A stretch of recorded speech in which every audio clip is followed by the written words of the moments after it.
Donald Trump is the poster child for postmodern capitalism. In one of my earlier corporate days, I actually did business with the Trump Organization. Capitalism is nothing more than this phenomenon of highly monetized, lightly regulated free markets. The key is to figure out where the regulation needs to be. We need laws.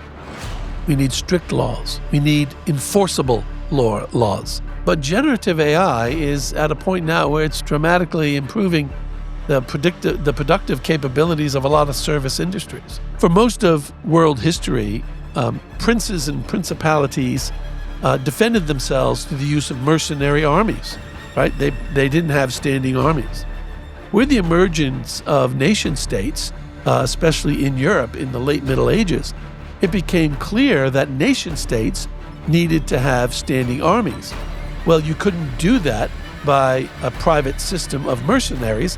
You had to appeal to the collective, and through taxation, essentially, you found ways to pay for defense. It's no different today. My biggest concern when I look at the landscape here is just 2 days ago, there was an article in a local newspaper that said 55% of the people would rather go back to communism. Hello, everyone, and welcome to IG de Lege. We call it free information about stuff that matters, or stuff that counts, or stuff that costs money.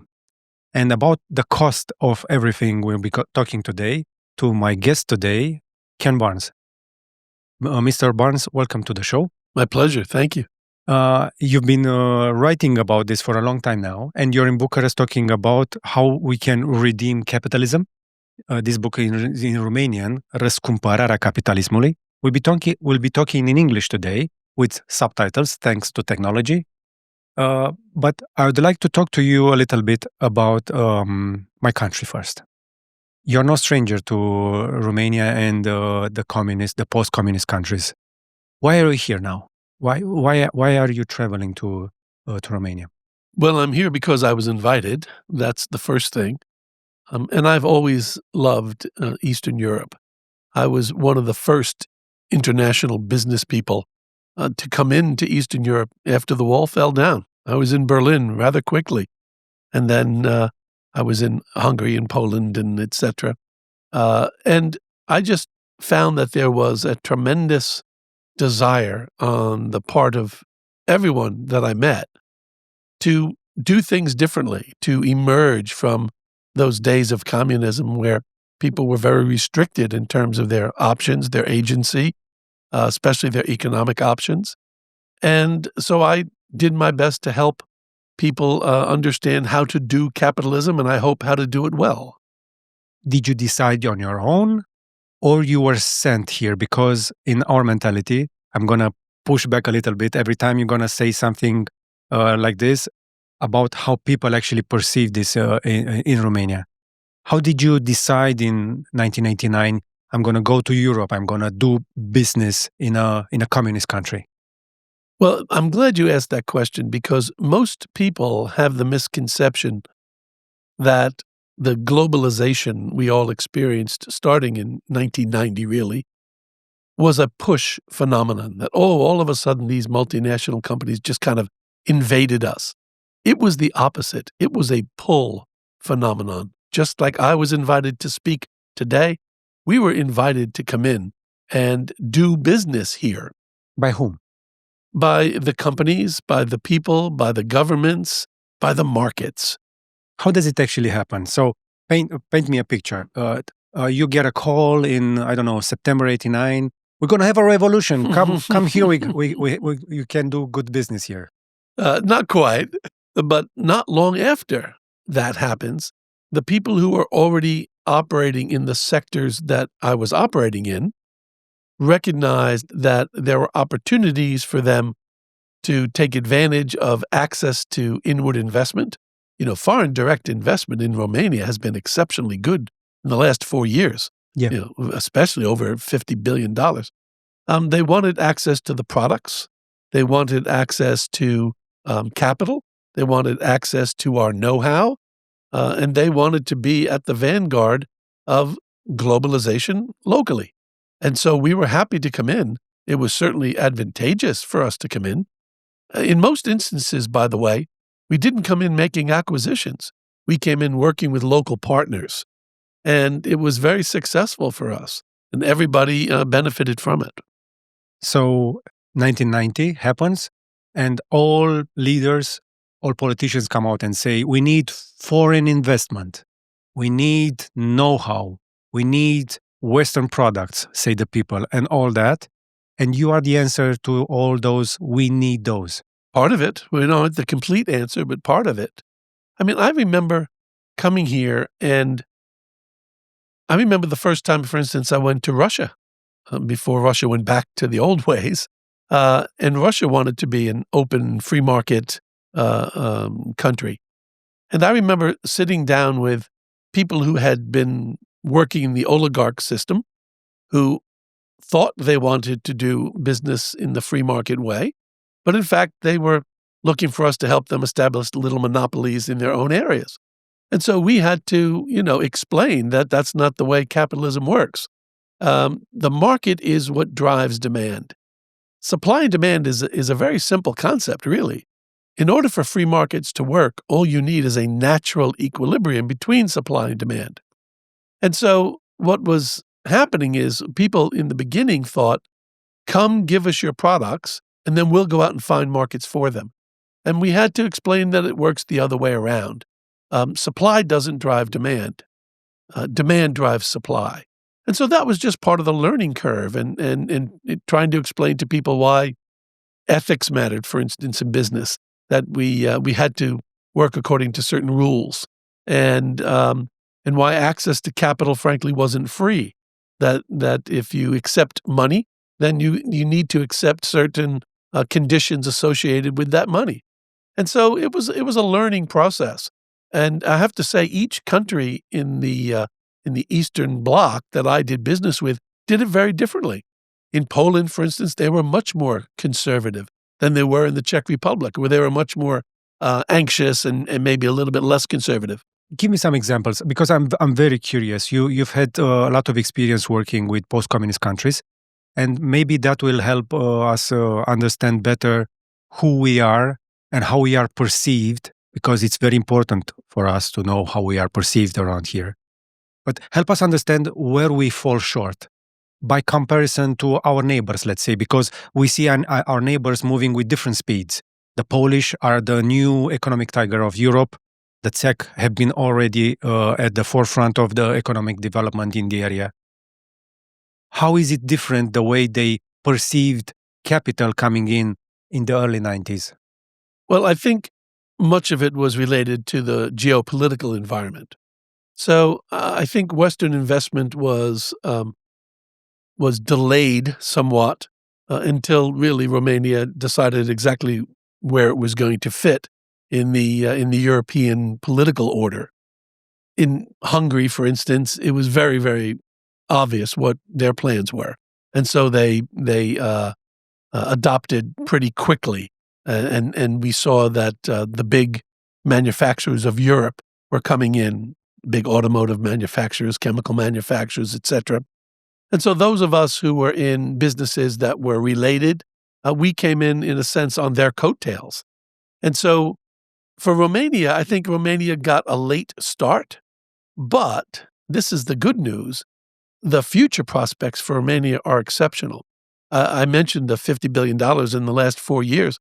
Ernst & Young just put out a report in June saying that the overwhelming majority of companies that are still doing business globally have a very positive outlook for Romania moving forward because of the political environment, which is now very positive, because of success in the IT sector, as an example, and the fact that it's a safe place to work. There's been tremendous investment in infrastructure. The education system is very good. So all of the building blocks necessary for Romania to really take advantage of continued investment, I think, are there. I think the future is extremely bright for Romania. I'm skeptic about this.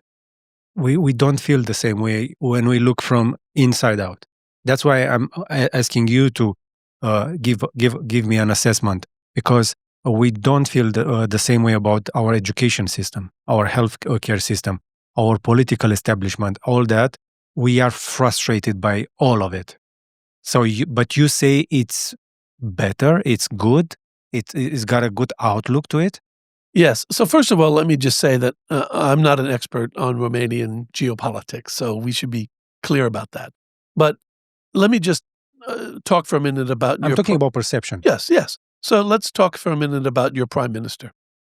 I think most people who are considering investing in Romania look at your prime minister and the work he did when he was mayor of Oradea and think, this is someone who understood how to cooperate with governments, with businesses, to bring infrastructure in, to build new opportunities.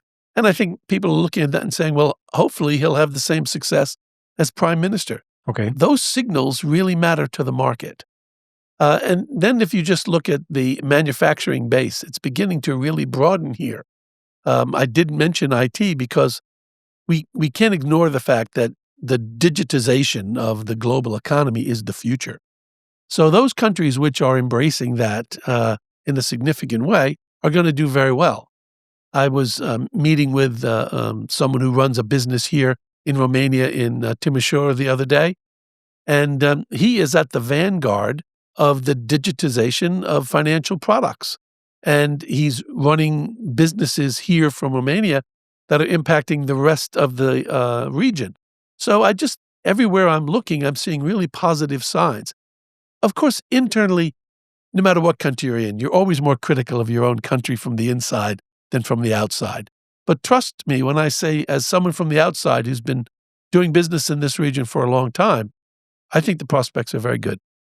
Looking at our current prime minister, but he's under attack from his own coalition, that's a different topic. It's politics.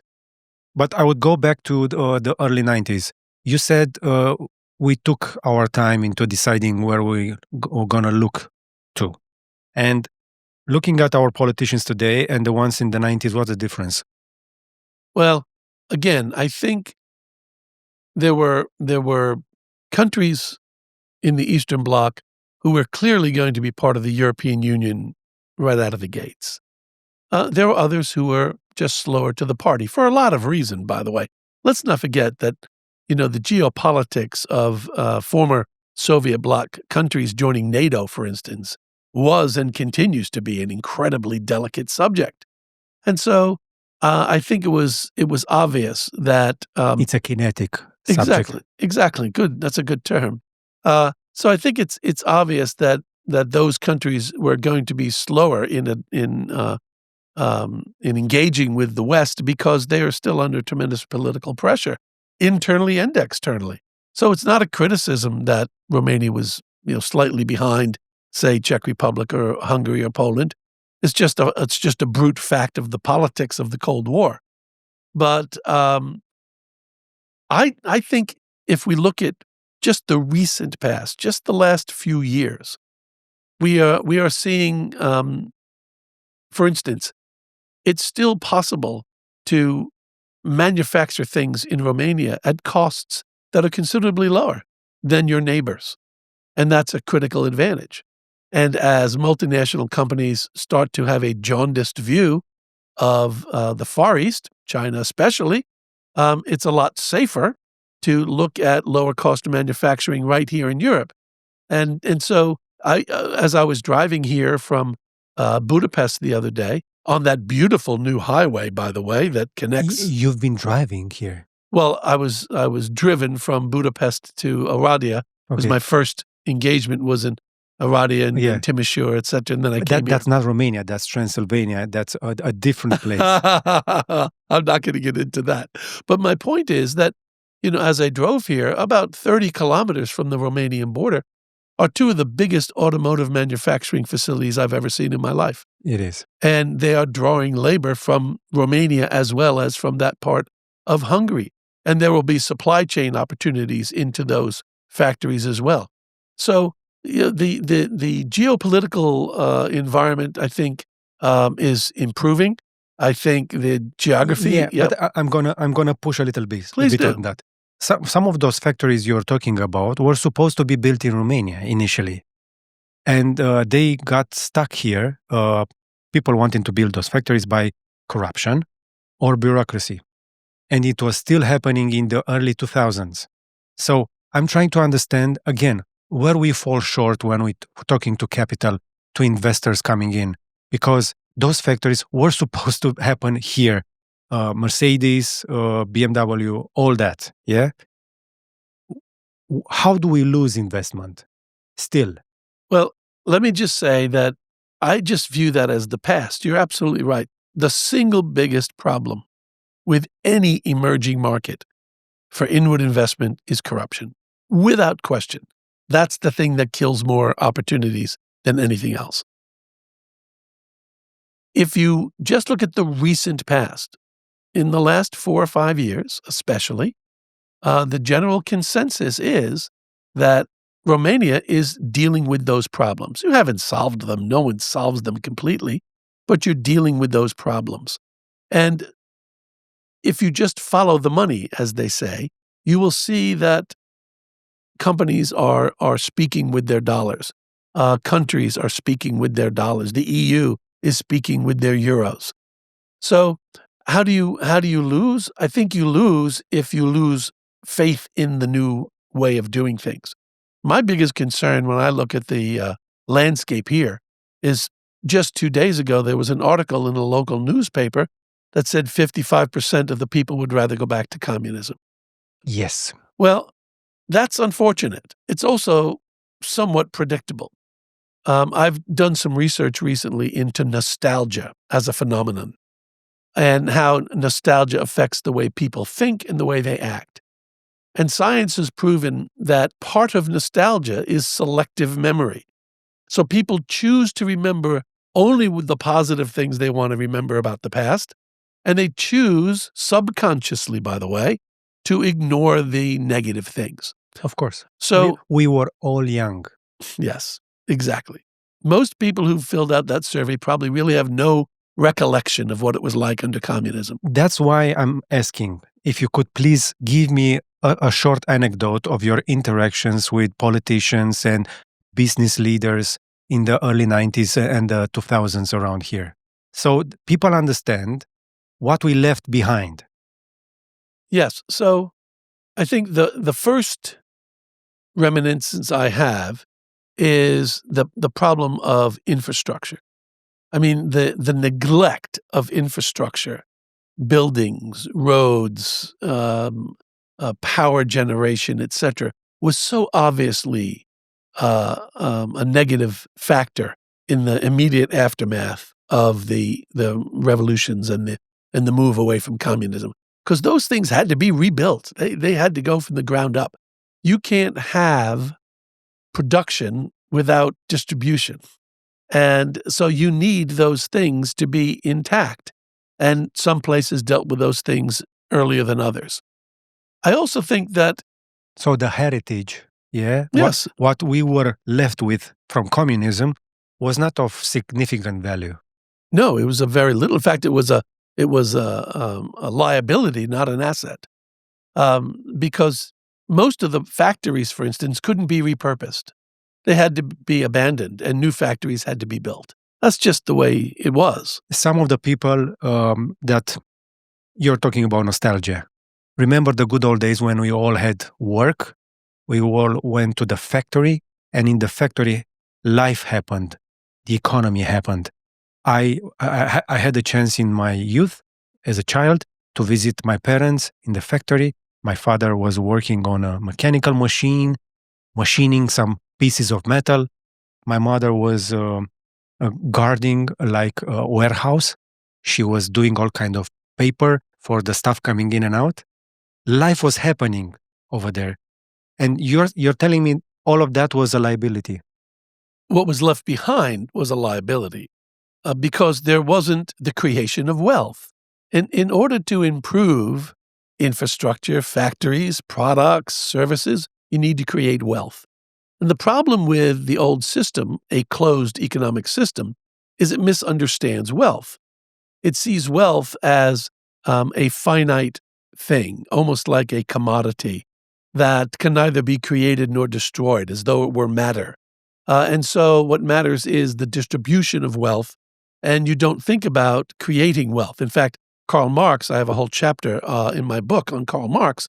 Karl Marx completely misunderstood what wealth is. He thought wealth was an illusion. The fact of the matter is that wealth can be either created or destroyed based on the environment that you choose to work in. So if you think about wealth as... And again, it's not finite. No. It's not 0 or 1. No, that's what I'm trying to explain. So if you think about wealth, unlike matter, which can't be created or destroyed, wealth is actually nothing more than the delta between the amount of labor and resources necessary for subsistence and everything else. Once you achieve subsistence, anything you produce beyond that is wealth. And in the communist system, they were interested in subsistence. We are all subsisting. Yes, exactly. And if that's your goal, if that's your aim, then you may be very satisfied with that. But most people want more than that. Most people want to flourish. They don't just want to survive. And the whole purpose of capitalism is human flourishing. So if we can create wealth and reinvest and use technology, for instance, to shorten that delta between subsistence and everything else, then we can make life a lot better for everybody. And look, the statistics don't lie. Since 1990, 4 billion people on this planet have been lifted out of poverty, largely because of free market capitalism. Capitalism has worked tremendously well as an engine of wealth creation. And if you look at most of the metrics for measuring quality of life, longevity, maternal mortality, education and access to education, healthcare, clean water, all of the environmental issues, in fact. I mean, the environmental degradation left behind by communism was shocking. So if you look at all of those metrics in free market societies, things have improved dramatically. So we have to overcome the nostalgia, but not by quoting facts like I just did. I think we need to do it through empathy. I think we need to listen to why people have those memories and why people are looking for those things. I believe in nostalgia. It's a very important force. People are reacting very positively to that. And this is why we get into this conversation about why 55% of Romanians want back into communism. We lack social bonds. We lack social interaction. Life is changing. Progress and prosperity bring new challenges. But what you're telling me is that from the 1990s, where we were all subsisting one way or the other, to today, there's more wealth, but we are not focusing on the positive. We are focusing on what we are still lacking. Exactly right. And also, one of the bugs of capitalism, not one of the features, but one of the bugs of capitalism is it can produce gross inequalities of wealth. And that's one of the things that people look at, and that creates resentment. And when they get that feeling of resentment, that's one of the things that drives the nostalgia. Well, back in the old days, we didn't have this competition. We are all on the same boat. That's right. And the problem with that is it reduces everything to its least common denominator. And people don't have the freedom to flourish. And I think it's part of human nature to want to better oneself and want to improve the life of the people around them. That's why, if you look at the work of Max Weber in the early 20th century, and he looked at why some countries did better than others in this relatively new phenomenon of capitalism, he found that in those countries where they practice what he called a this-worldly asceticism, in other words, they put meaning and purpose into their work beyond just subsistence, and where they had well-ordered societies that believed the purpose of creating wealth was the common good, those were the countries that flourished. And the ones that didn't, the ones that treated work as a necessary evil, the ones that didn't believe that there was any purpose in work, any inherent dignity in work or value in work, those countries continued to sort of just bumble along and not flourish the way the countries that he observed did. We are looking at our lifestyle, our way of life, and some people believe that we are working too much. Some people are saying, no, we are doing too little. How do we find a good balance between these two? It's funny. I just wrote a book on this, and at the end of the day, there's an ancient concept called Sabbath, and most people misunderstand what Sabbath is. Sabbath isn't just about taking a break, just resting one day a week. Sabbath is really about stopping and reassessing your values, your relationships, the environment around you, your family, all of the elements of society and culture that make life worth living. That's the purpose of having a rhythm that is not too much work or too little work. And so that unique construct called Sabbath was built into the rhythm centuries ago, millennia ago. And one of the problems is we have lost that notion. There are many people, unfortunately, who are trying too hard to make too much material wealth over too short a period of time. And they're destroying themselves, by the way, and they're destroying society in some ways in the process. So we need that balance. This whole book, Redeeming Capitalism, is about finding that balance again. The title of the book is not replacing capitalism. It's redeeming capitalism. Redeeming. You're talking about a redemptive capitalism. Yes. Does capitalism really needs a redemption?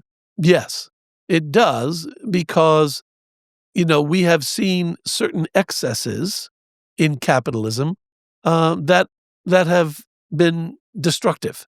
And so, as you know, as I told you earlier, I've only been an academic for the second part of my life, as it were. I spent almost 30 years in the corporate world at a very high level, traveling all over the world doing business. So I saw the good, the bad, and the ugly of capitalism. And some people think, well, the bad and the ugly are just the price we pay for the good. And I reject that, because we wouldn't accept that in any other aspect of our lives. So let's be honest about the bad and the ugly. There are elements to capitalism that can cause problems for society, as well as make society much, much better. So I don't want to see us replace capitalism with another closed system where everybody is at the same level, but they're at the same level of subsistence and no one's flourishing. I want to see us take on head on what the problems are. And the problems are simple, to be honest. Really? The first problem is that we aren't dealing with the fact that we overconsume. We have a conspicuous consumption mentality in what I call postmodern capitalism, which basically has no moral compass and is impervious to ethical constraint. We are over-consuming, and therefore we are wasting. And because we're over-consuming and wasting, we're also having a negative environmental impact. And the fact that we monetize the system through very narrow conduits, we are creating trillionaires when everybody should be flourishing more than they are. So we need to accept those limitations. And it all comes down to the power of the market and the power of the collective. So people who believe in closed systems don't believe markets add any value at all. They think that we will just have everything in a collective and we will share it equally. And I've already discussed the fact that that doesn't work. And it's been proven time and again, including here in Romania and other countries, that it doesn't work. It used to work when we had to harvest and then distribute the grain and everything we had for the winter, and then come back to do it all over again in a zero-sum game, zero-sum year, every year. You could argue that, although I would argue even then that it wasn't particularly efficient. Here's the thing about markets. Markets are self-correcting. Okay. And all you need is, as I said, that equilibrium between supply and demand. However, there's only one mechanism to regulate supply and demand, and that's price. Price. So there are simply some commodities or some services that everybody needs where the market will not be helpful. The market will not work. And so my friends on the political right think that there's no place for governments, there's no place for regulation, there's no place for the collective. Just let markets do their thing. And if there's winners and losers, well, that's life. I'm sorry. That's just as wrong as my friends on the political left who are saying, let's renationalize everything. We need the middle. And we need to say in those areas where markets are inefficient, then we should defer to the collective. And in those areas where the collective is inefficient, which is almost all economic activity, let the markets do what the markets do. That's what we need to do. I'm looking at energy prices, and Romania is energy abundant. But still, we pay some of the highest prices for energy because it's almost a natural monopoly for many of the companies that are distributing. Also, we have free market for energy, but it's not that free because there's a limited number of players. How do we fix something like that? Well, it's funny you mention that because a good friend of mine, a mentor of mine, was one of the architects of the reprivatization of the economy in the UK in the 1980s. And they were right to reprivatize the economy there, but they went too far. They also privatized some things that they should have continued to have as national providers. For instance, fixed rail. You can't have competition in fixed rail, but they privatized it. So all you do is create an oligarchy. If you create monopolies, but the monopolies are owned by private individuals, that's not the market. That's oligarchy. And you can't call that the market. So whether it's energy, as you mentioned, or in the case of the United States, the big issue now is healthcare. We look around the world, and the United States is one of only 2 of the G20 countries that claims to have a market-based healthcare system. Guess what? Is it? It isn't. It's a cartel system. The insurance companies and the providers preset prices, and there's no market involvement whatsoever. So we don't have a market-based system. And what happens is we have incredibly unfair distribution of health care across the United States. So in those areas, defense, let's talk about defense for a minute. This is one that I use as an illustration because even my friends on the right can understand it. For most of world history, princes and principalities defended themselves through the use of mercenary armies, right? They didn't have standing armies. With the emergence of nation states, especially in Europe in the late Middle Ages, it became clear that nation states needed to have standing armies. Well, you couldn't do that by a private system of mercenaries. You had to appeal to the collective, and through taxation, essentially, you found ways to pay for defense. It's no different today. It's no different today because they tried with mercenaries, didn't work out. Exactly. So it's no different today. So most reasonable people will understand that, you have to defer to the government, to the collective, to taxes, to properly defend a nation. And people have no problem giving their taxes for those kinds of cooperative things. The big challenge is deciding as a culture which things are most important to you that you think do deserve to be managed by the collective and not the market. And that's different in different countries. I think America has it wrong with healthcare. I think the day will come when we have something much closer to the healthcare that is provided in most of the rest of the world. When I lived in the UK, I lived there almost... Not anytime soon. You got a government shutdown that is based also on this. It's absolutely based on this.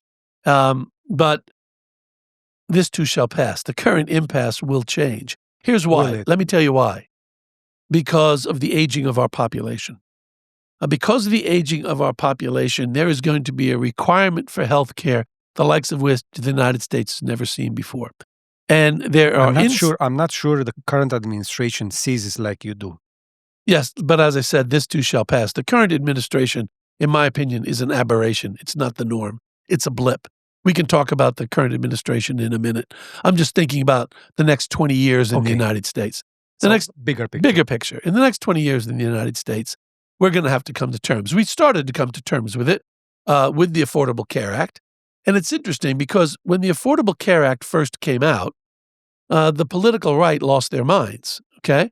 This is socialism, etc. But when they tried to get rid of it, they realized there wasn't the political will to get rid of it because people have benefited from it. But the Affordable Care Act is only one step in the right direction. As I started to say, I lived in the United Kingdom for almost 25 years. I had phenomenally good health care. Of course. Phenomenally good health care. However, in the United States, we pay 2.5 times more per capita for health care, and we don't get better results. So you tell me what commodity you would willingly purchase at a 2x premium, and it wasn't a better commodity. The answer is nothing. So again, every culture has to figure it out. But that doesn't mean we throw the baby out with the bathwater and renationalize markets, renationalize the economy. Because the fact of the matter is, socialism is nothing more than this: the public ownership of the means of production, distribution, and exchange. And we know that leads to closed systems, and all you get is subsistence. Capitalism is nothing more than this phenomenon of highly monetized, lightly regulated free markets. The key is to figure out where the regulation needs to be and not over-monetizing the system. If we can figure that out, we'll be fine. Because, and this is the key to the book, capitalism is a subject, not an object. No one invented capitalism. Capitalism does not have agency, does not have will. Capitalism doesn't have hypostasis, which is the best Greek word you can come up with to describe it. It is not an entity. It's just that word we use for that phenomenon, which means it has no moral compass of its own. It has no ethical regulatory system of its own.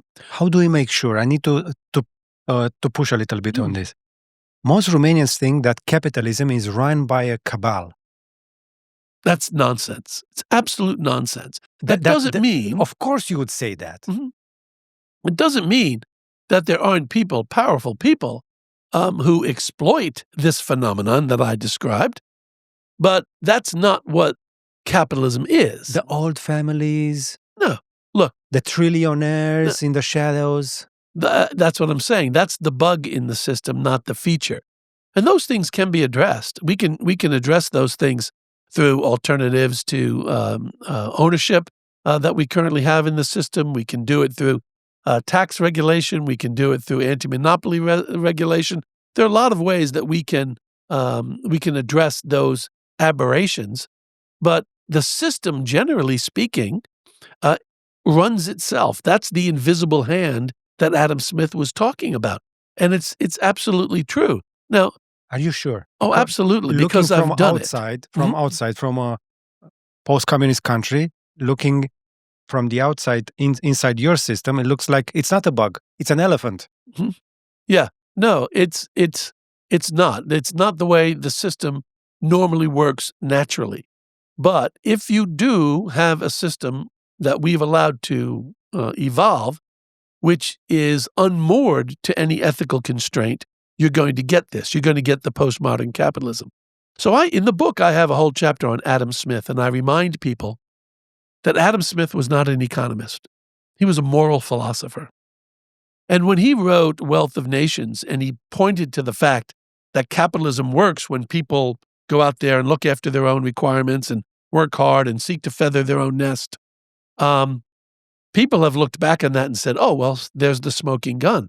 It's all about selfishness.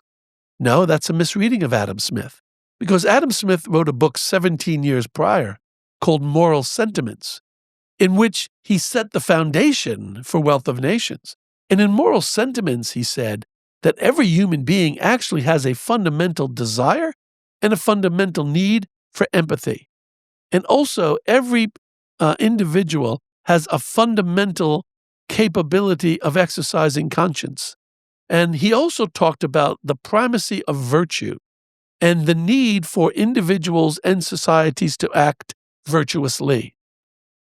What has happened is we have done exactly what Max Weber warned against. When Max Weber looked at the Protestant ethic, as he called it, and the spirit of capitalism, he said this system only works because they self-regulate, that their ethic self-regulates. They actually frown on excess, which is why the richest people gave almost all their money away philanthropically, because they had an aversion to personal wealth. They had an aversion to excess. They thought it was vulgar and immoral to live in that way. And he warns in the book, he says, if the modern capitalism that worked so well in the United States happened to be where he was observing it, but in other Protestant countries as well, he said, if it ever becomes unmoored from those ethical roots, you will get a very distorted and a very ugly kind of capitalism. So that's what makes people think that it's this monolith that's run by people who are pulling strings. It's not. What it is, what we're seeing, is a symptom of our lack of virtue in the system. And as I write in the book, if we want to redeem capitalism, if we want to get it back to what it's supposed to be, you can't turn the clock back because you don't have the religious hegemony to impose those kinds of values. But you can appeal to universal values, universal desires, universal emotions. So we can appeal to the Aristotelian virtues of prudence and justice and courage. And if we can re-educate people, and here's the most important thing, change the narrative around capitalism away from this mythical beast to this thing that we can control, that we can change in our image, then we have the opportunity to redeem it. So it will work better for everybody, and you won't have people saying, let's go back to the old days. The zeitgeist is different. I'm looking at the famous billionaire dinner at the White House with all those powerful people standing shoulder to shoulder in front of a president, each and every one fighting to give a more interesting gift to the president. Is that a president, actually? So I don't want to make a criticism of the Trump administration. I'm just looking at I don't know, is it oligarchy? Is it corporate world? Is it powerful people? Because I'm seeing the leaders of very important companies going to the leader of the largest democracy on earth, the most powerful, and trying to, I don't know, what are they trying to do actually? Well, first of all, let me just say, and I have no problem saying this, Donald Trump is the poster child for postmodern capitalism. In one of my earlier corporate days, I actually did business with the Trump organization.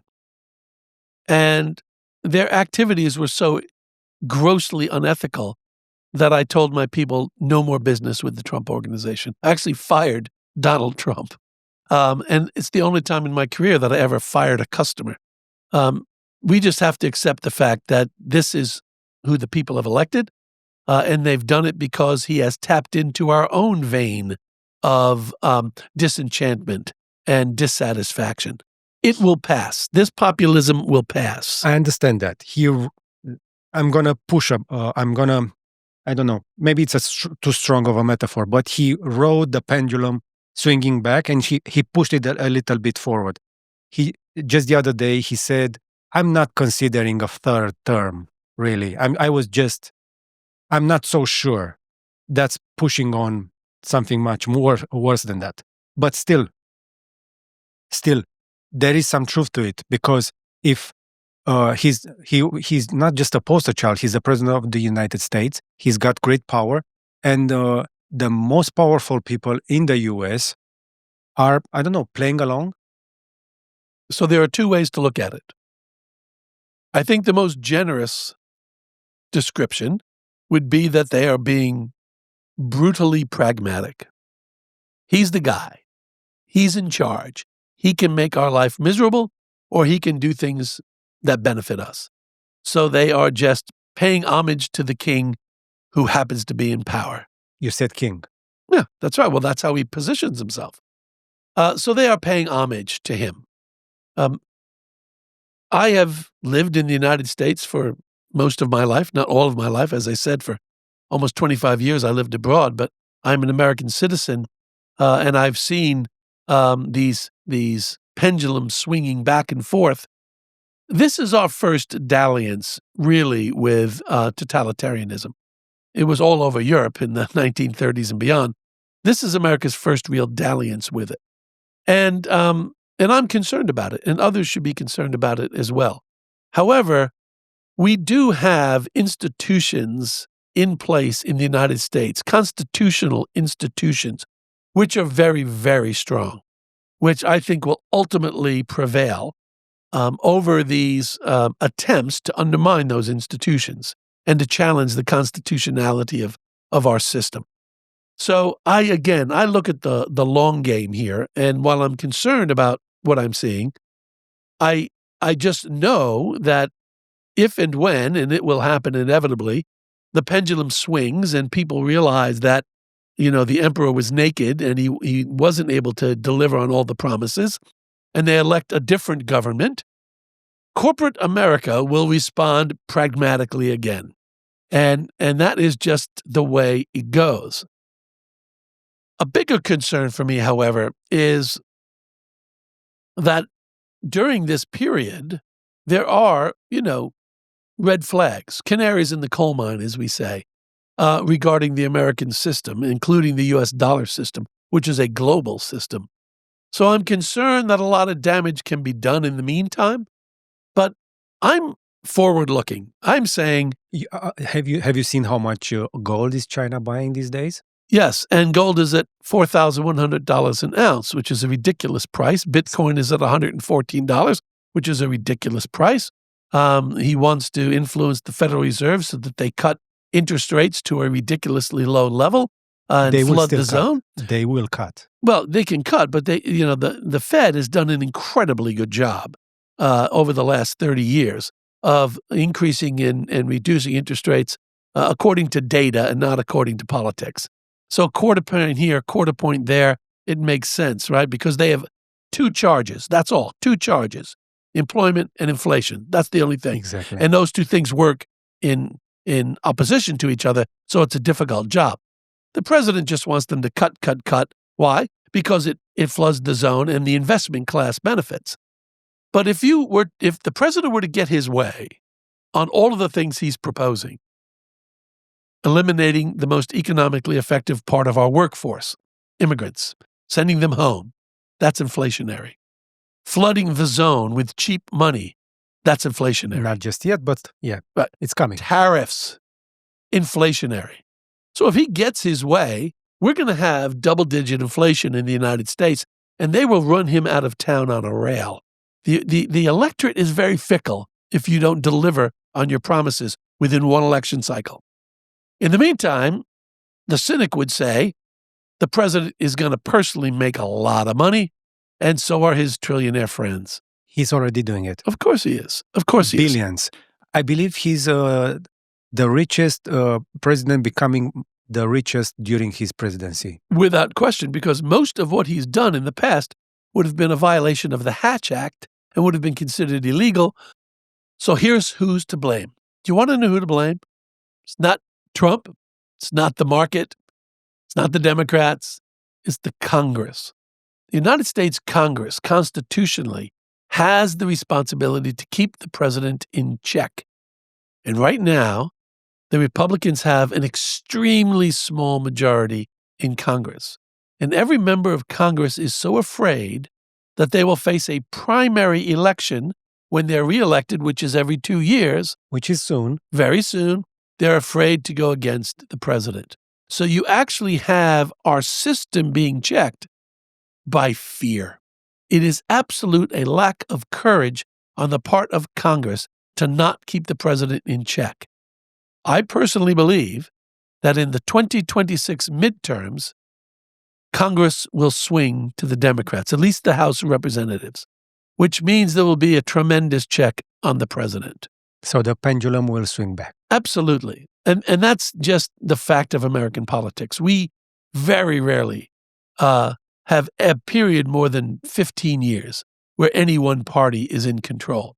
And also remember, our system is not a parliamentary system where majority rules. Our system is a permanent government system with checks and balances. So no one really ever controls all the levers of government for any period of time. So when I look at the system now, I think, there are people who are acting like oligarchs because we are letting them act like oligarchs. But our system ultimately will break that oligarchy system because that's the nature of the beast. The power ultimately is a federal system, and the people who elect our representatives will turn on the current administration as soon as they fail to deliver, and that day's coming. Maybe they haven't read your book yet. It's been out for a few years now. It has, and I need to 2018? update it now. I need to update it with a post-COVID and post-Trump chapter, but I will. So we took a slight detour through the US because, again, you're experimenting for the first time, like you said, the early signs of a dictatorship, which we've seen, but that's coming on top of the prosperity brought by capitalism and democracy. And I'm looking at all this and what can we learn from you? How can we make it better? Because you're talking about redeeming capitalism in a place, in a country that has seen capitalism bringing people out of poverty.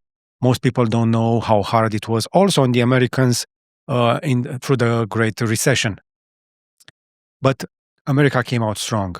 And we are coming out of communism, and we need a little help to make it through to capitalism and then post, let's say, modern capitalism eventually. Maybe we won't get there. So what's the lesson to be learned from your experience?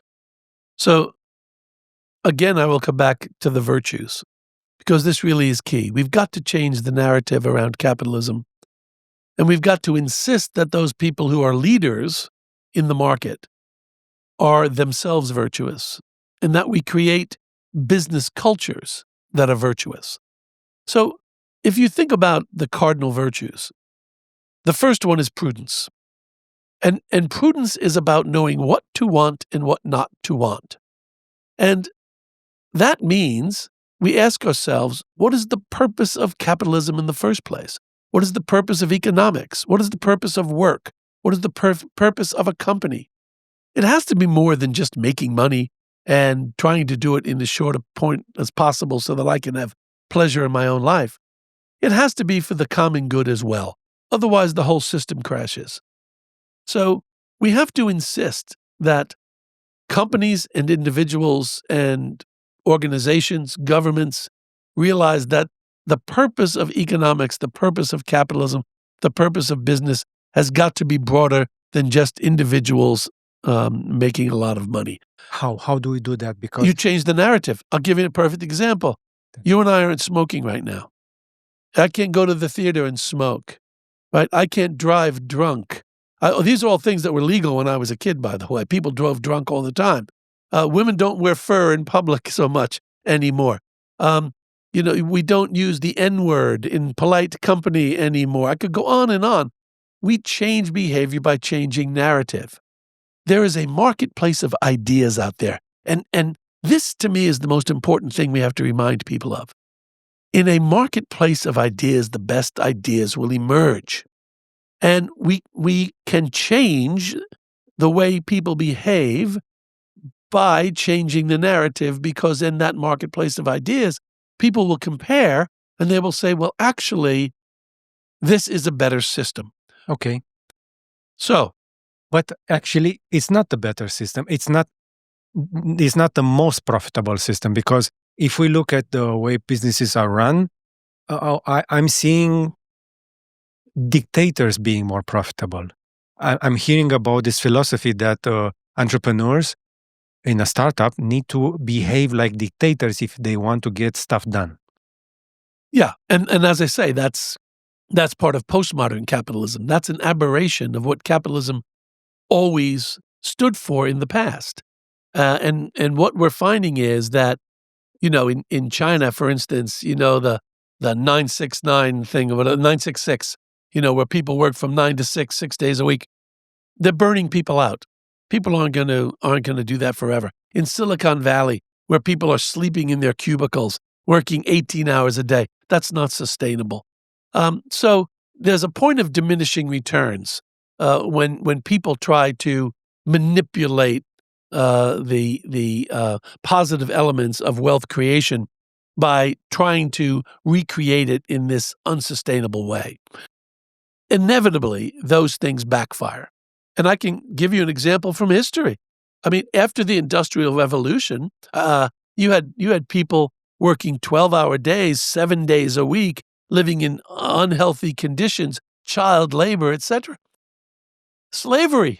Do you know that when slavery was outlawed in the United Kingdom in 1813, do you know who they pointed to as the economic argument against slavery?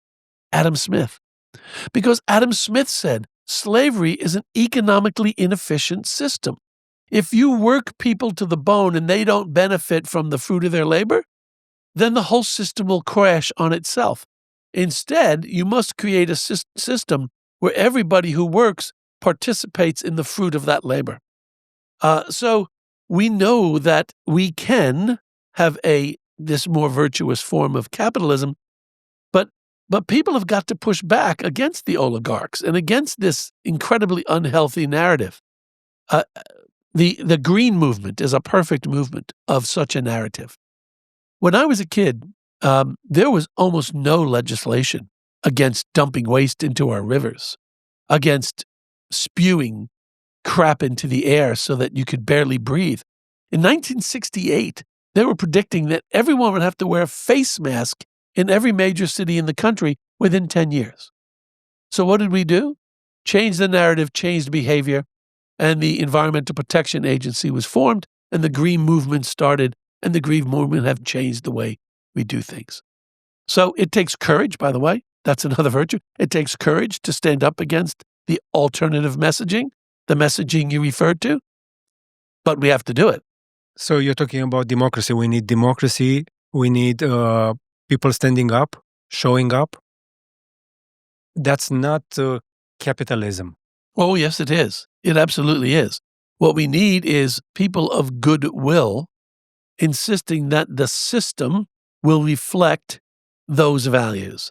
That is absolutely free market democracy and free market capitalism. It's the free market of ideas, and it's the way capitalism can work because we've seen it work that way. Again, we can't turn the clock back, but we can take the lessons from the past. And we can find, in fact, I'll give you an example from today, because people always ask me, give me an example of someone who is proving my thesis. So I'll give you an example. When my book came out, another book came out about the same time, and it was called The Economics of Mutuality. And it was a case study of the Mars Corporation. I happen to know the people who wrote that book well. We're often on the same daises doing business conferences. The Mars Corporation is a multi-billion-dollar company, about $50 billion, if I'm not mistaken. And most people don't realize it's a privately held company. It's not a publicly owned company. It's privately held. And the shareholders, the family, asked themselves once, not that long ago, just about 15 years ago, how much is enough? How much is enough? Which gets to the virtue of temperance, which I write about in the book. And they said, okay, let's say X is enough. And someone said, yeah, but we're probably going to make Y. Now, in that circumstance, most companies say, okay, we'll take the delta between X and Y and we'll start a foundation, a charitable foundation. And then they get people like me and other academics to come with our cup and beg for $1 million for a research project or whatever. And it's incredibly inefficient because they have to create, bureaucracies to manage it. And it's a lousy way to do it. They said, we're a confectionery company mostly. We make sweets and things mostly. And we buy our raw materials from some of the most impoverished places in the world, cocoa, sugar, etc. They said, what if we agreed to pay a premium above market rates for our raw material commodities? But we did it in cooperation, not just with our suppliers, but with the communities of the people who work for those plantations and decide together how that excess profit is going to benefit the whole community, not just one landowner, but the entire community. And they tested the thesis. And what they found was everybody benefited. Mars was paying slightly more for its materials, but the people who were providing those materials, they were building schools, they were building hospitals, they were building women's health centers, they were, they were building roads, they were building sewage treatment facilities.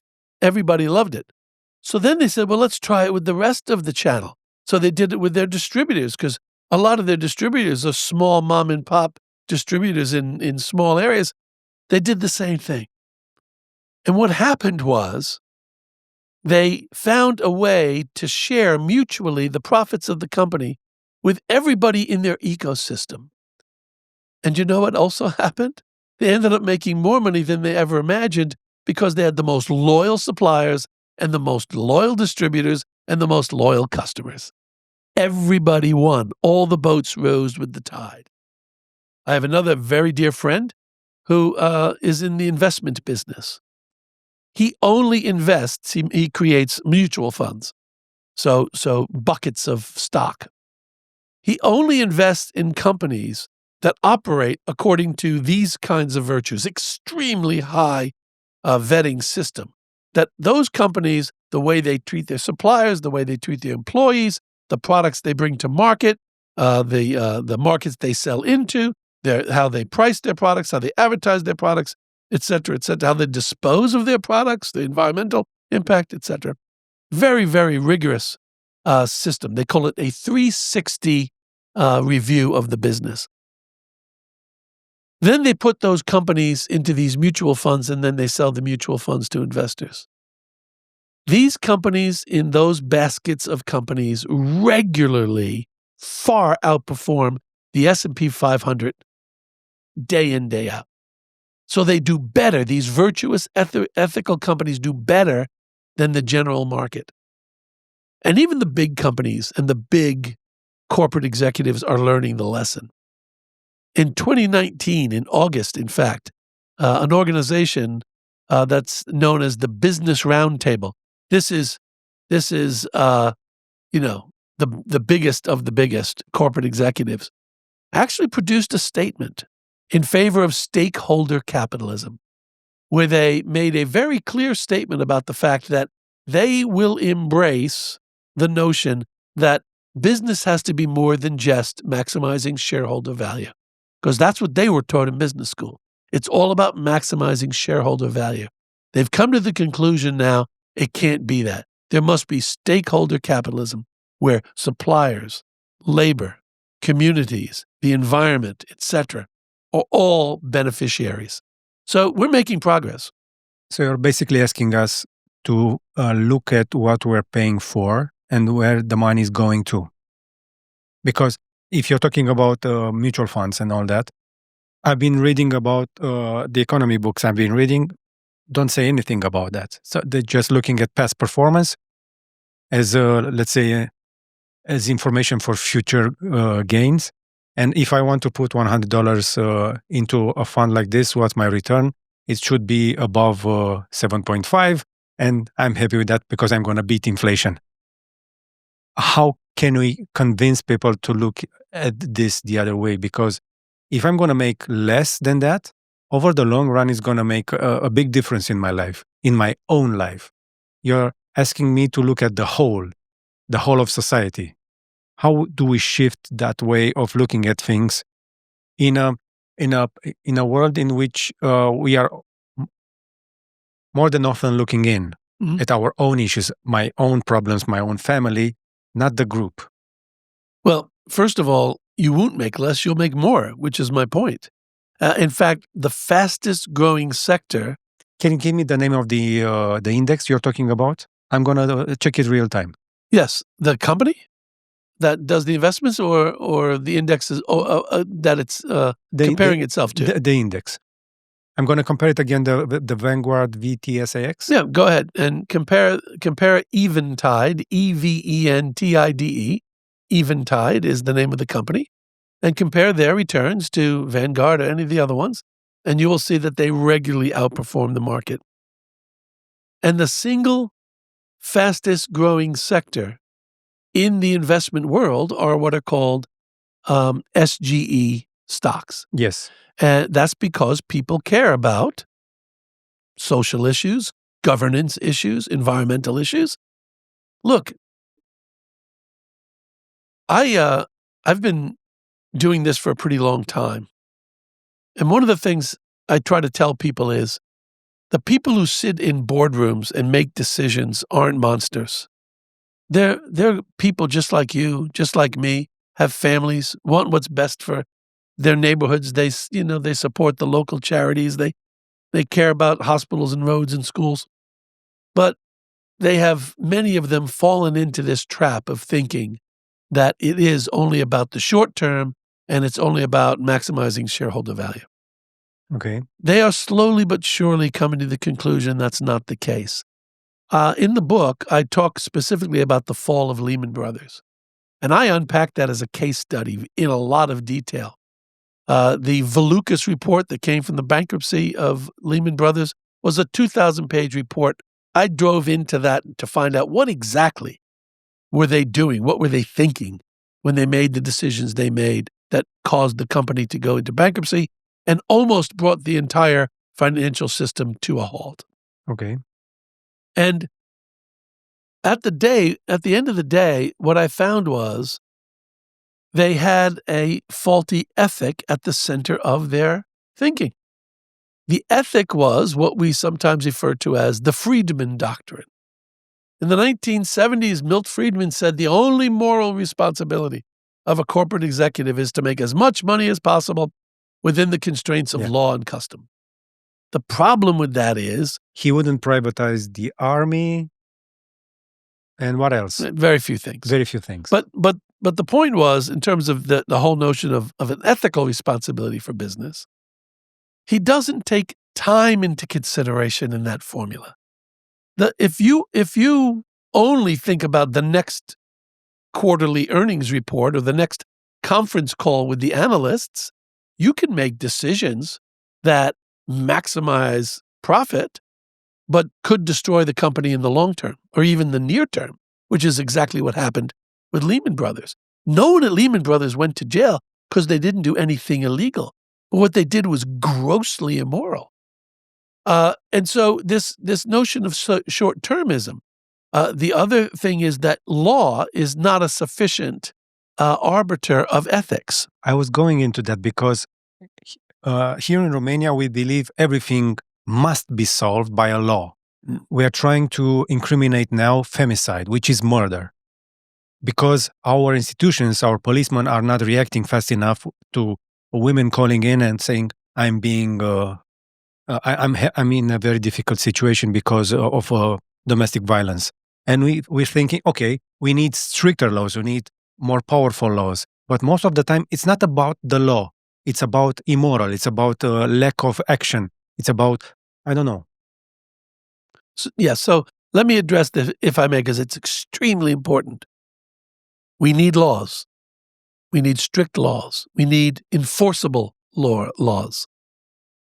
But we always default to law when ethics fail. Okay. So the way to prevent the need for more laws, etc., is to bring ethics back. Because if people act ethically, then you don't need the law or more law upon more law. The law is always 2 steps behind the bad guys. Always. So Milt Friedman was wrong when he suggested that within the constraints of law would be sufficient. And then when he talked about moral custom, well, okay, which moral custom would you like to talk about? Because the custom for investment firms at the time of Lehman Brothers was to have highly leveraged business models, right, that were only short-term focused. That was the custom. Well, that's not a sufficient ethic. So again, if we continue to insist that we act in virtuous ways, we constantly stop and reassess. Is this prudent? Is this courageous? Is this just? I didn't mention justice. I mentioned temperance. There are four, the main cardinal virtues, prudence, justice, temperance, and courage. Justice. The whole notion of justice is misunderstood when it comes to economics. For people in a closed system, in a communist system, justice means an equality of wealth. Well, actually, that's not justice at all, because it deprives people who could be doing more and doing better the right or the opportunity to do it. Justice, however, does mean consideration of everyone's circumstance and consideration of unintended consequences in the market. If you do not take the time to consider what could be the outcome of a particular product, a particular service, a particular action, then what you are doing is very unjust. So in the case of Lehman Brothers, for instance, they were promoting collateralized debt obligations that were built on the back of mortgages which were unsafe, and they knew they were unsafe. Well, it's not justice to say we're going to continue to sell those products knowing that we will make money, even though if the whole thing collapses, a lot of people are going to lose a lot of money. I have a big concern, for instance, with meme coins, the cryptocurrency phenomenon. Meme coins. It's gambling. Meme coins, I could show you chart after chart after chart. Pump and dump. They are pump and dump. They are nothing more than pyramid schemes. And real people are losing real money. Ponzi schemes. So justice is fundamental. So we're going to shift gears a little bit because this is a good segue into your book and some of your philosophy. Mm-hmm. And I'm going to go back to our earlier conversation. We were talking about investment vehicles. And I was talking about Vanguard, which I was reading about, which is being promoted as a low-cost passive investing solution through index tracking funds, ETFs, yeah? They mirror the broad market, and you can have exposure to the S&P 500, like you said. So it's the cheapest way to invest in the stock market and become wealthy over time. This is Vanguard, yeah? And they are the number one investment fund in the world. Mm-hmm. Eventide, you're talking about, emphasizes biblically responsible investing, selecting companies that create positive societal impact while generating strong returns. It avoids industries like tobacco, gambling, and pornography, and prioritizes firms advancing human flourishing through innovation in areas like healthcare technology and so on. And I was looking at the numbers, and you're telling me that it's more profitable. And I was shocked to learn you're right. Because year to date, Eventide 21.34%, Vanguard S&P 500 17%. 1 year return 22.8 for Eventide, 18.7 for Vanguard, but 3 year annualized 12.5 for Eventide, 22 for Vanguard. So it's not it's smooth sailing as it goes. Something good happened in the past 2 years over there, but over 10 years, Vanguard still beats Eventide. Well, look, Eventide is a new company, and they've had to figure it out, but they've done a phenomenal job figuring it out. In fact, interestingly, they brought on someone who spent her entire career at Goldman Sachs to be the chief investment officer. Okay. And she's the one who has given them that last boost to get to that next level so that they regularly now outperform the index funds. So to have that kind of return in the last 2 years, and I know these people well, there's no question in my mind they'll continue on that strategy. These are very, very committed, smart people who simply believe that capitalism can be done in this virtuous way, and they're proving it with their returns. So I am very, very proud of companies like that who are doing that, and companies like Mars who are setting these examples, because it just proves the point. When I started, my very first job, basically, one of the very first jobs right out of university, I worked for a Wall Street firm, even though my entire real career was in manufacturing. I started in Wall Street. And there was an old expression on Wall Street in those days, and the old timers would take young guys like me aside. I'm talking about 1980. And they would say, look, bulls make money, bears make money, pigs get slaughtered. In other words, if you get greedy, you're going to cut corners, you're going to make mistakes, and you're going to lose money. It's always greed. That is the bottom line. The cancer on the system is greed, and which is why that virtue of temperance is so important. Because we all have got to get to the point where we say, how much is enough? Right? I am absolutely convinced that unbridled growth is neither achievable or desirable. It's not achievable because it's just not natural. You can't constantly have growth that never wanes, because the business cycle is always one of peaks and troughs. And there are also far too many external agents that can affect us in ways that we can't predict. And the other is it's not desirable for two reasons. One, because it does breed this, what we call in America, FOMO, fear of missing out. People just want quick hits, right? There's no patience. If you look at Warren Buffett, if you look at, he's never done anything quickly, right? He's the best investor in history, and he's never done anything short term. He always does everything methodically, and he recognizes that over time, you win. He's not winning recently. He pulled out right before the highest, the all-time high on the stock market. Yeah, because he's preserving cash. See, he's very For smart. what? He's preserving cash because he's concerned about the very canaries in the coal mine we talked about earlier. Okay. And I just told this group of economists that I spoke to yesterday at the university here that part of prudence in the current environment is to preserve cash. Because the recklessness we're seeing right now, and the tell signs that we're getting from the market, all of the things we talked about, gold, Bitcoin, the price to earnings ratios in the equities market right now is at an all-time high. That should frighten everybody. And then, the other things that we've talked about.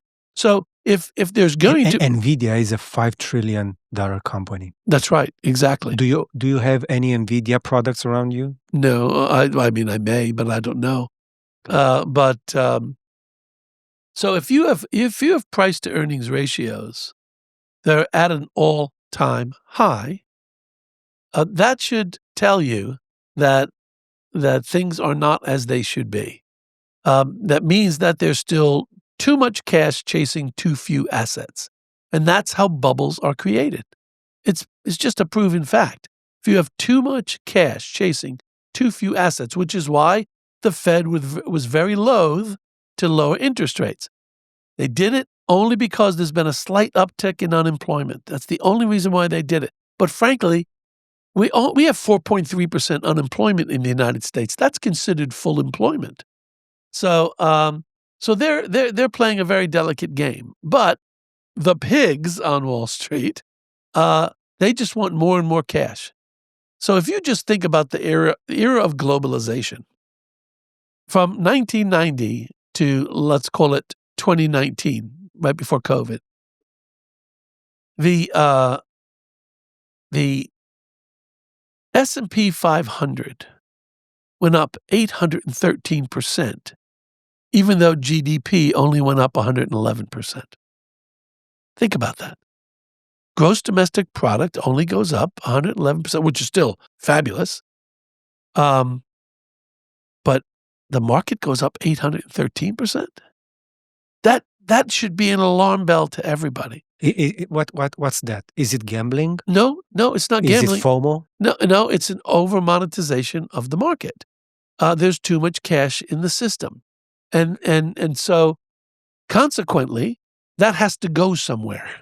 So it's going into equities, and it's going into a lot of speculation about artificial intelligence, and that's the biggest one by far. An AI bubble, in my opinion, is assured, just like there was a tech, a How long .com bubble, etc. So I think I think how it's long away are I we? don't know. No one, and anyone who tells you they know is not speaking from their head. I wouldn't say it's an AI bubble. It's a bubble that's still brewing from 2008, 2009. I don't believe we've seen the full outcome of that recession. We've been putting money into the system, like you said. Money needs to go somewhere, and the technosphere and the AI bubble now seem to be the obvious choice in a world full of cash. Yeah, but so let's just think for a minute about. I don't believe AI is to blame. I didn't blame AI. It's just a magnet for cash. Yes, I'm not blaming AI, and I spent a lot of time talking about AI and spent a lot of time at MIT trying to figure out what the next big thing is going to be. If you just think about how central banks and governments responded to the crash in 2008, about $6 trillion was put into the financial markets through quantitative easing, which was an unnatural thing to do. In layman's terms, printing money. Yes, yes, you could call it that in layman's terms. And so the balance sheets of the central banks went crazy. Simultaneous to that, governments also ran up phenomenal debts. Things started to correct slowly, but they started to improve. The Federal Reserve and other central banks started to deal with their balance sheet issues, started to unwind quantitative easing. National governments started to reduce their deficits. They weren't, running surpluses like we were in the 1990s, but at least they were addressing their deficits. And what happens? COVID happens. So just to keep the plates spinning, right? Just to keep the thing going, another $4 trillion in quantitative easing, another $10 trillion in government debt, just in the United States. So what do we have now? Now we have a situation where the Fed is trying to unwind its balance sheet, but actually on the side, without many people knowing it, they're propping up the repo market. Just this week, they propped up the repo market, which means banks are having trouble covering each other's cash calls. That's a dangerous situation. The United States is $38 trillion in debt.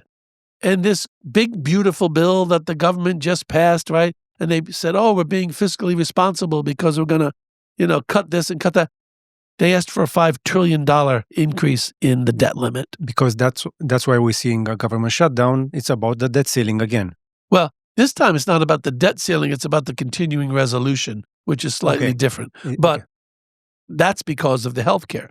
Why? Because part of the big, beautiful bill gave a $1 trillion tax cut over the next 10 years to the richest people in the world. So because they need it. Oh, they need it, yeah. So when you look at that and you say, well, wait a minute, globally, sovereign debt is at 235% of GDP, and we've got all the central banks printing too much money, and most of that money is going into a sector that we actually know very little about. These companies are not yet profitable, most of them. That's a bubble. So you don't want to be caught on the wrong end of that bubble. That's why I tell people, preserve cash, be prudent, get out of debt. If you're in manufacturing, reduce your working capital. That's very important. Do all of those things to prepare, because when bubbles come, you have a recession that follows, without question. So I think we need... It's not going to be any different now. No, probably not. Is there a chance that AI might save us all? Because always technology saved us from recessions. We came out stronger after we started using more and more technology after every cycle. So again, I don't think anyone can predict that. I will say this. The biggest reason why Karl Marx didn't understand wealth, because he didn't understand how technology creates wealth. Exactly. Technology is what always creates wealth, always, because it reduces that delta I was talking about earlier. So AI is going to help us in a lot of ways, but there are also a lot of risks with AI, and we're just not sure yet. In fact, the whole digital economy comes with both risks and rewards. If you look at the three areas that we talked about earlier, if you look at production, distribution, and exchange, in the area of exchange, we've been digitized for years. 92% of U.S. currency is digital currency. 85% of all financial transactions globally are digital transactions. I visited 3 countries in the last 10 days, 3 different currencies. I didn't have a dime in my pocket. It's all. And when I go home, I'll only carry cash in my pocket so I can show people my really nice money clip. That's the only reason. I don't use cash. No one uses cash, right?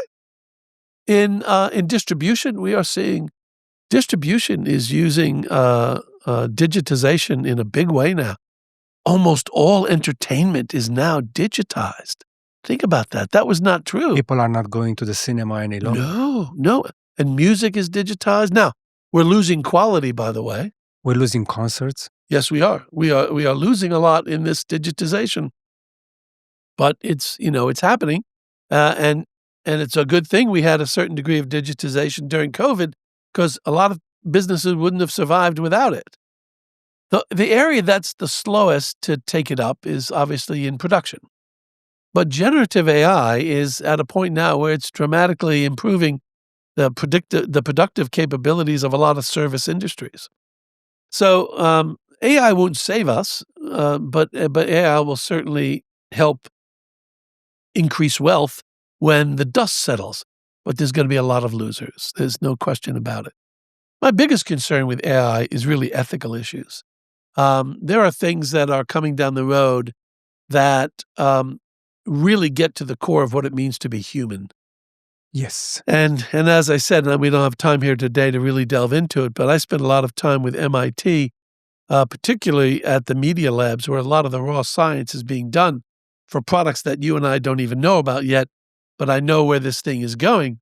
And a lot of it involves things like, penetrating the blood-brain barrier, and human enhancement and things of that nature. So I think it's a good time for us to stop and think, what do we really want from AI? Because it can be one of 3 things. It can either be a good servant, a bad master, or a useful tool. I think we need to ensure it only remains a useful tool. You didn't say God. Well, that's what I mean by bad master. Because AI will be a very bad God, because it's designed by people who really don't know how to design God. So that's my concern. I would like you to go a little bit deeper on this, because most people don't understand who actually builds AI. It's mostly very competitive men in the Silicon Valley. Well, actually, yes and no. Those are the people who exploit AI. Who develop it right now. Yes, but the raw science is coming out of the universities. It's coming out of the MITs and Stanford and these places. They are figuring out basically simply how to make computers better, bigger, faster. That's, of course. At the end of the day, that's all we're talking about. There is no such thing as artificial cognition. That doesn't exist. We don't have artificial general intelligence in a cognitive sense. What we have is computing power that is so exceptional that it gives the appearance of having general intelligence. And it is certainly generative. So that then, first of all, there's competition there. Let's not be naive about this. The people who develop that science go to the market to get funds to pay for the research. And they pitch to the research institutions and the institutions that provide the grants and the governments that provide the grants. And they basically say, we're developing science which is going to make the world a better place. Well, maybe, but maybe not. I just wrote a book where I have a whole chapter on the Frankenstein phenomena, that we are very close to being in a situation where we might unwittingly create a Frankenstein. And it's already here. Well, look, do you know what the subtitle? That Frankenstein you're talking about looks like an anime character right now. Mm-hmm. It's having emotional relationships with the young men, young kids. It's advising young people on suicide. Have you heard? Yes, of course. But I remind people that the subtitle to Frankenstein was a new Prometheus. This problem of technology overtaking us goes back millennia. The story of Prometheus, right? The first technology was fire, and Prometheus, the Titan, gave fire to humans, and the gods punished him eternally for giving fire to the humans because the humans wouldn't know what to do with it; it would devour them. So it's as old as humankind. This danger, but after it leaves the institutions of higher learning, then it does go into the market. And unfortunately, the market forces behind it right now are being driven by Greed. absolutely nothing other than greed. Absolutely. And that's why, when you see OpenAI went from something that was supposed to be a non-market player to now a player in the Yesterday, market. they became for profit. Yeah. And that's, to me, we might look back on that and say that was a watershed moment. But here's the good news.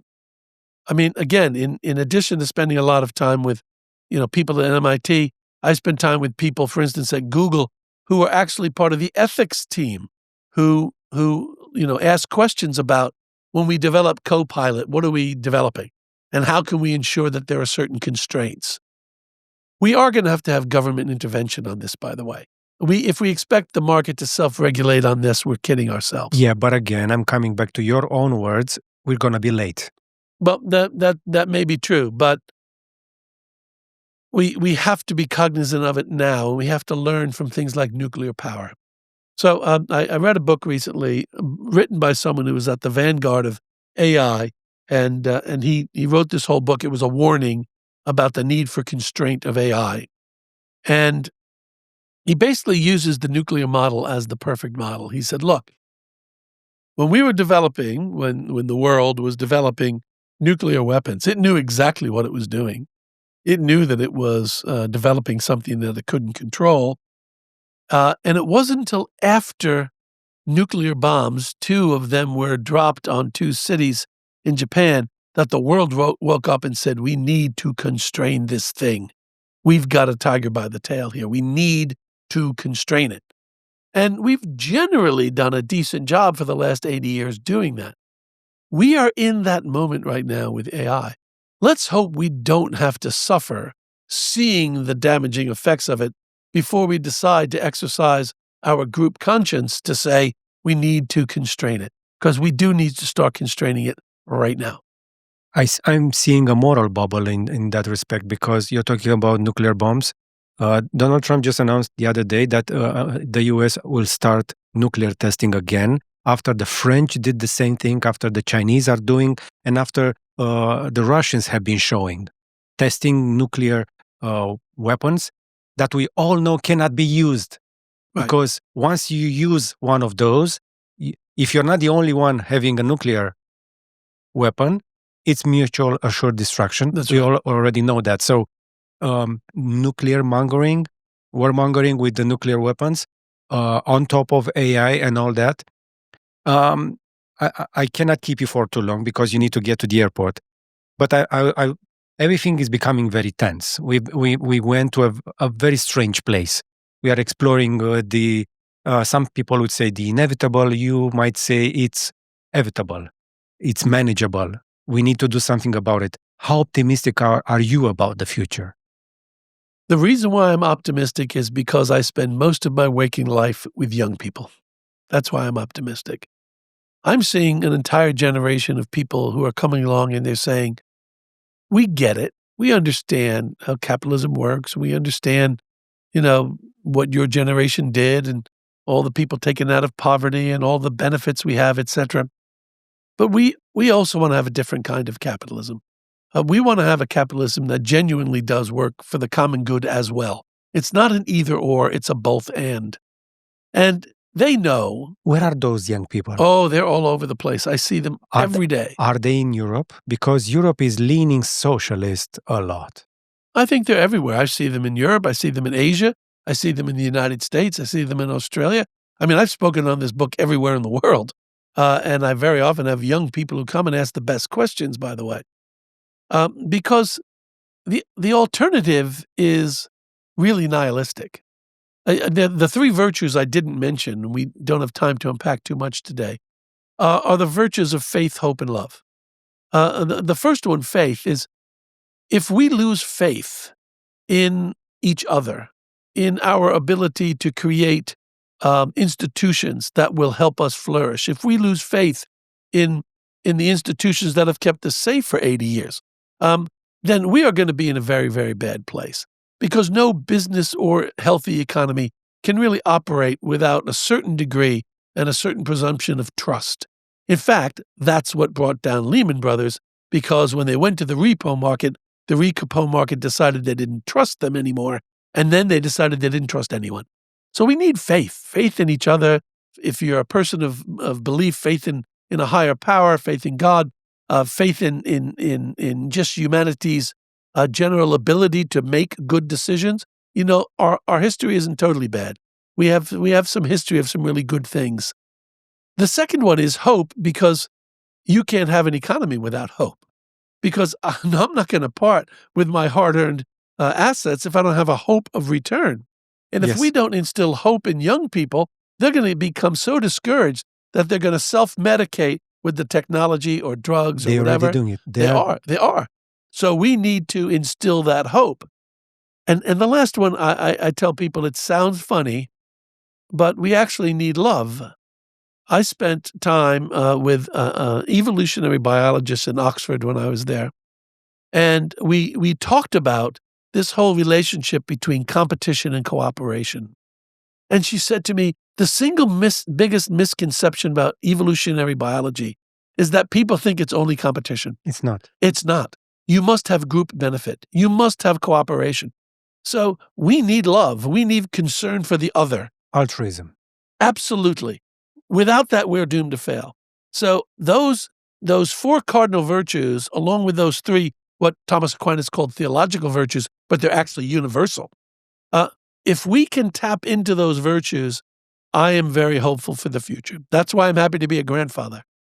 We have that famous book from Franz de Waal about Mother the Last Embrace with the chimpanzees, where the most altruistic was the longest running leader of the chimpanzees, because he had good relationships with all the others, not because he was the strongest. If you're strong and very combative, you'll be put down by the others eventually. I think it's no coincidence that on top of your book, it says, in God we trust. So you've been talking about trust, but very little about God. But I believe, I'm not a very religious person, I believe, but I don't talk too much about it. Do you think bringing God into the conversation about capitalism should or would work? Well, in the book, I do, but I make it very clear that that's only because that's my tradition and that's the prism through which I view all ethics. But this is not a religious enterprise. It's certainly not a parochial enterprise, because all of these things we're talking about are universal.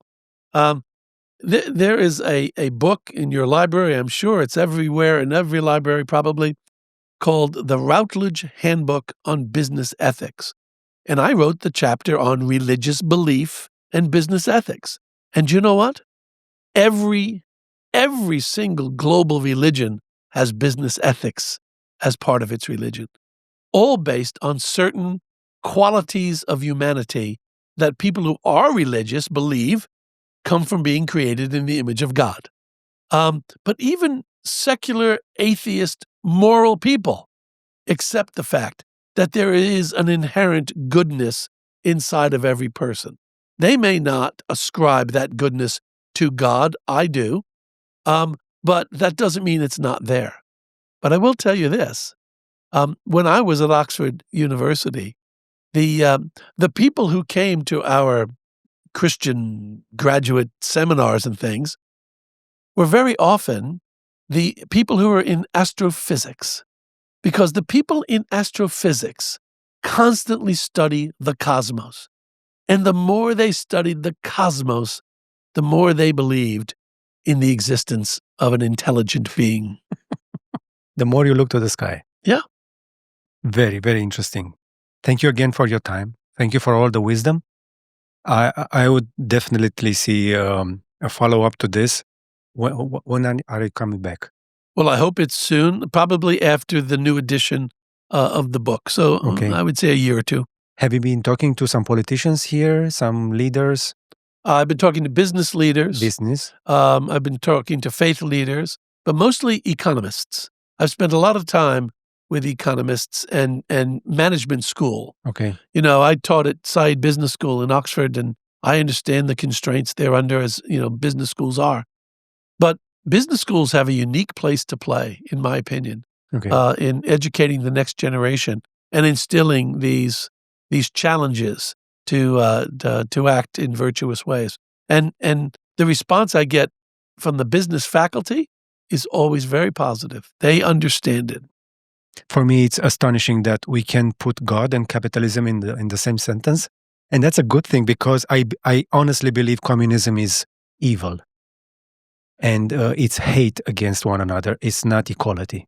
Yeah, I mean... It's not love. No, it's not. In fact, it's built on a presumption that there is no God. That's part of the problem. And I talk about that in the book. I have a chapter on Karl Marx and Marxism, which I think is very fair and very balanced. Okay. I do, because we have to be grown-ups about this. Yes. Some of his observations were spot on. Of course. And by the way, he was a moral philosopher, not an economist, and people forget that. But at the end of the day, he lost whatever faith he had, as you know, and became radically atheistic and radically secular.